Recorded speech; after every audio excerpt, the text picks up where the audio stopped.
கர்த்தர் உன்னை தினமும் தேடி வர என்ற தலைப்பில் நாம் அதிகமாக தியானித்து வருகிறோம்.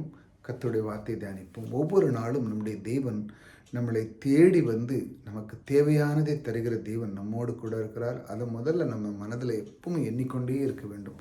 அவர் ஒவ்வொரு நாளும் என்னை தேடி வந்து எனக்கான தேவைகளெல்லாம் சந்திக்கிறவர் என் கூட இருக்கிறார்.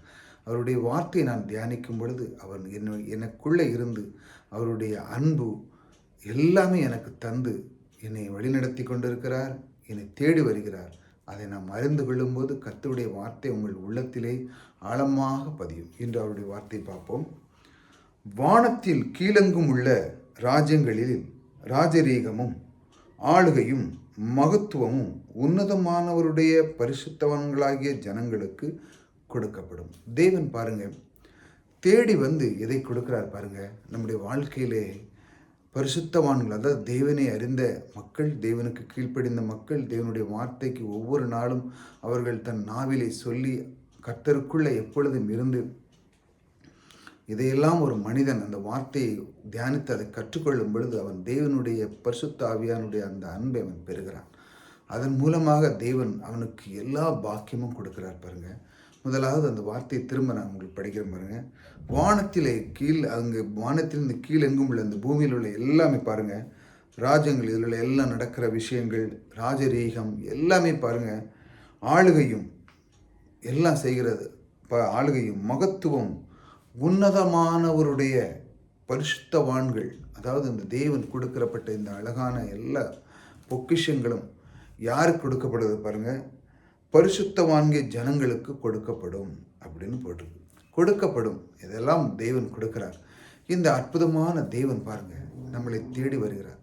தேடி வந்து உங்களுக்கு எல்லா விதமான மகிமை, கிருபை, ராஜ்யம், மகத்துவம், இப்படி நீங்கள் தேவையான அனைத்தும்.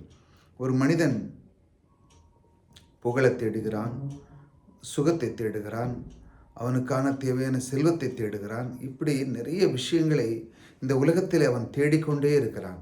ஆனால் தேவன் பாருங்க, பரிசுத்தவான்களுடைய ஜனங்களுக்கு நான் இதை கொடுக்கிறேன் என்று சொல்லுகிறார்.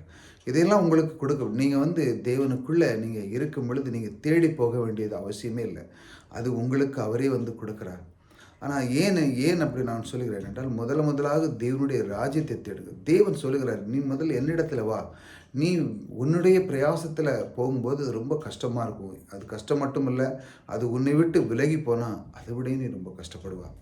ஆகையால் என்ன நடக்குன்னா, தேவன் தெளிவாக கற்றுக் கொடுக்குறார். நீ என்னிடத்தில் வா, நான் உனக்கு கற்றுத்தருகிறேன் என்று சொல்லி இந்த மாதிரி சொல்லி அவர் உங்களுக்கு அதை கற்றுக் கொடுத்து உங்களுடைய வளர்ச்சி அவர் தந்து அவர் கொடுக்குற அந்த பொக்கிஷங்கள் எல்லாமே உங்களுக்கு கொடுக்குறார்.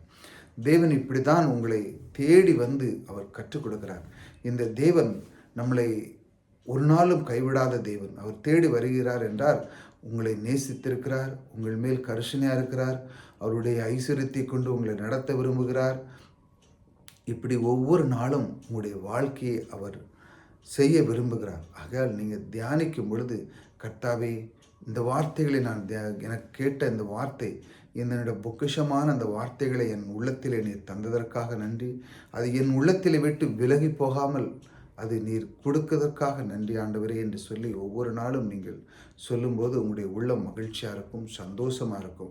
ஆகையால் நீங்கள் எங்கு சென்றாலும் உங்களுக்கு மகிமை, கிருபை எல்லாம் கிடைக்கும்.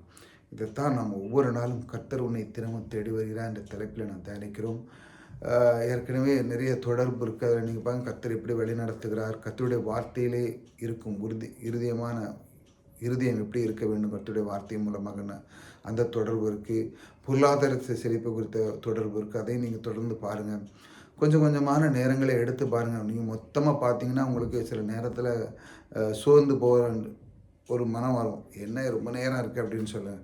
சில நேரங்களில் நீங்கள் என்ன பண்ணுங்கள், ஒரு 15 நிமிஷம் கேளுங்க. அந்த 15 நிமிஷம் விட்டுட்டு மறுநாள் ஒரு 15 நிமிஷம், ஒரு நாள் மறுநாள் இப்படி கொஞ்சம் கொஞ்சமாக கேட்டு பழகுங்க.